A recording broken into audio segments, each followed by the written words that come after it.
Alien, saga mythique de la pop culture, elle aura fait trembler plusieurs générations de spectateurs. Les récents films Covenant et Prometheus ont eux aussi fait sensation, mais pas toujours dans le bon sens. En effet, ces derniers ont fait débat, à la fois encensés par certains fans, heureux de voir leur univers favori revenir sur grand écran, mais aussi bâchés par d'autres, clamant que ces suites incohérentes ont souillé à jamais les premiers films Alien, tout comme l'avait débuté Alien Resurrection. Mais une question se pose alors, est-ce que les 3 premiers films étaient eux aussi sans aucun défaut? Est-ce que Alien finalement, c'était mieux avant?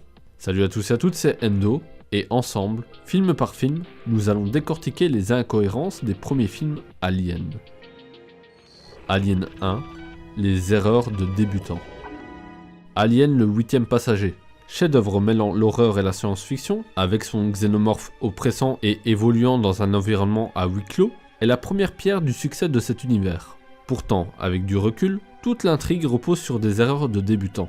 Pour rappel, le Nostromo était un vaisseau transportant du minerai qui était lié par un contrat stipulant que si une forme de vie extraterrestre était détectée, l'équipage devait enquêter. Ce qui arriva avec la réception d'un signal inconnu, depuis une petite planète, du système de Zeta Reticuli. Première erreur, ne pas attendre que le signal ait été décrypté, pour savoir comment appréhender la situation et procéder pour cette nouvelle mission. Erreur impactante car ce qu'il pensait être une communication de détresse s'avéra être un avertissement. Deuxième erreur, la non-transmission de cette information à l'équipe de terrain. En effet, Ripley se laisse convaincre par H, le scientifique de l'équipe, de ne pas le faire, prétextant qu'ils s'en rendront compte par eux-mêmes. Ce qui est évidemment le cas, puisque sans cette information cruciale, l'équipage n'est pas du tout aux aguets, et l'officier Ken se fera facilement avoir par un facehugger. Cette deuxième erreur peut sembler anodine lorsque l'on se laisse embarquer dans le film, mais pour rappel, Ripley est lieutenant, et H est le scientifique de cette mission. Cette décision va donc à l'encontre de leur code de conduite. Si cela n'arrivait qu'une fois, pourquoi pas? Mais après que Ken se soit fait parasiter, la procédure voudrait qu'une quarantaine ait lieu. Quarantaine de 24 heures que Ripley mettra en place, mais Cash interrompra pour pouvoir étudier et détacher la créature. Sans réel succès, ils devront s'interrompre, car le sang du facehugger agit comme un acide. Mais à la surprise générale, la créature se détachera d'elle-même, sans raison apparente, et Kane se réveillera. Un peu patraque, mais en bonne santé. Ce qui nous amène à la dernière erreur majeure. Aucun examen et quarantaine ne sera mis en place pour vérifier toutes les fonctions vitales de l'officier. Au lieu de ça, à l'image de la dernière scène biblique, l'équipage partagera un dernier repas ensemble, juste avant que la griffe du xénomorphe ne s'abatte sur eux. Pour la suite, quelques erreurs stratégiques seront commises, mais compréhensibles, car ils font face à un ennemi complètement inconnu et imprévisible.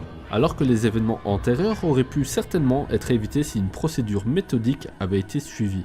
Bon, ok. Le plot twist de l'histoire révélera qu'Ash était en fait un androïde ayant pour ordre de ramener la créature, peu importe les pertes. Ce qui explique le non-respect de la méthodologie scientifique. Mais toujours est-il qu'à aucun moment, les officiers ayant la gouvernance sur l'équipage n'ont remis en cause les décisions arbitraires que prenait H. Résultat des comptes, ils sont tous morts, à l'exception de Ripley. Alien 2, le hasard fait bien les choses. L'intrigue du film nous embarque 57 ans après les événements du Nostromo, dans une succession d'hasards arrivant au bon moment. LV-426, la planète sur laquelle le signal de détresse avait été détecté, a été colonisée depuis 20 ans. Ripley, qui était en biostase dans sa navette de secours, sera retrouvé, mais il sera cependant renvoyé avec un nouvel équipage à bord du vaisseau Sulaco, car la liaison avec LV-426 a été mystérieusement interrompue. Comme par hasard, les événements coïncident bien entre eux.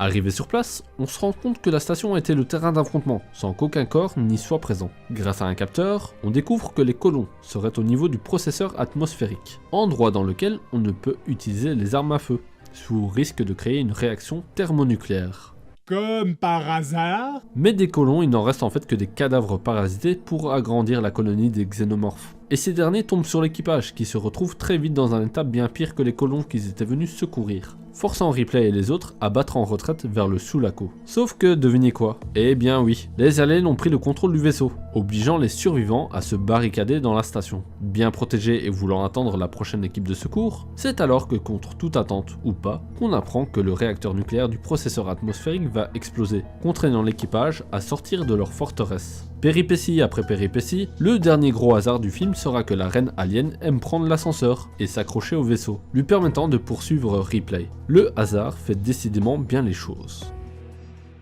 Alien 3, les ombres scénaristiques. Alien 2 se finit par un bruit ressemblant à une éclosion d'œufs, laissant le spectateur supposer qu'un facehugger serait présent dans le Sulaco lorsque Ripley, Newt, la gamine sauvée par cette dernière, X et l'androïde Bishop auraient quitté LV-426. Et de cette infestation du vaisseau donnera naissance à deux contaminations. Celle du chien de Florina Fury 161, la planète prison sur laquelle Ripley s'est écrasée, et Ripley elle-même, qui est de surplus l'hôte d'une reine alien. Première question, comment cet œuf a pu donner naissance à deux facehuggers ? Ce qu'il faut savoir, c'est que le script a été réécrit plusieurs fois et plusieurs versions montées existent. L'une d'elles nous laisse apercevoir qu'il s'agit en fait d'un facehugger beaucoup plus grand que les autres, impliquant qu'il s'agit d'un facehugger royal, capable de parasiter deux hôtes. Un avec une reine et l'autre avec un xénomorphe classique, servant de garde à la reine. Mais d'où sort cet œuf finalement ? En effet, pour que la reine alien puisse prendre l'ascenseur, elle s'était détachée de son appareil reproducteur, et donc par conséquent, normalement dans l'impossibilité de pondre. L'une des théories serait que Bishop, androïde de la société Weyland Yutani, serait le responsable de cette cargaison clandestine, étant donné qu'il est censé obéir au protocole prioritaire, ramener un alien vivant. C'est finalement le menu du Blu-ray d'Alien 3 qui donne la réponse. On y voit brièvement la reine pondre 2 œufs dans le train d'atterrissage. Ce serait donc finalement elle la coupable. Certains insectes sont capables d'encore pondre des œufs sans le plus gros de leur appareil reproducteur. Les aliens étant des sortes de grosses bestioles, cela expliquerait plus ou moins cette prouesse reproductive. On peut aisément imaginer que si cela n'avait pas été révélé dans sa version officielle, c'était pour préserver le plot twist de l'histoire concernant Ripley. Toujours est-il que les ombres scénaristiques d'Alien 3 sont dues aux multiples réécritures de l'histoire, chaque auteur voulant apporter sa vision sur le mythe de l'alien.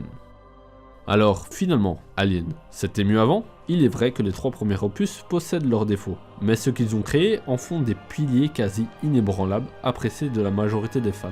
Et c'est cette passion qui a créé une attente forte pour la suite et qui a fait beaucoup de déçus sur son chemin, depuis le 4e volet.